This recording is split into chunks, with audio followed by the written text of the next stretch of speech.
বেসরকারি television channel one সম্প্রচার বন্ধে বিটিআরসির সিদ্ধান্ত স্থগিত করেছেন আপিল বিভাগ। এর ফলে চ্যানেল ওয়ান সম্প্রচারে কোনো বাধা নেই। সোমবার বিচারপতি মোহাম্মদ আশফাকুল ইসলামের নেতৃত্বাধীন আপিল বিভাগ এই আদেশ দেন। আইনজীবীরা জানান, এই আদেশের ফলে 16 বছর পর চ্যানেল ওয়ান খুলতে সব আইনি বাধা কাটল। আওয়ামী লীগ সরকার ক্ষমতায় আসার পর 2010 সালের 27 এপ্রিল চ্যানেল ওয়ানের সম্প্রচার বন্ধ করেছিল।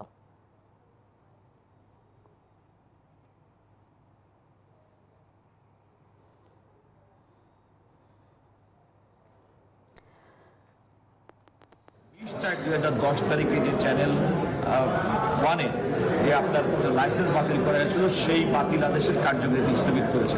এর মাধ্যমে আজকে থেকে চ্যানেল ওয়ানের পুরো সম্প্রচার এবং তার মালিকানা ফিরিয়ে আনা সম্প্রচারে যাওয়ার ক্ষেত্রে আর কোনো আইনি বাধা থাকবে না।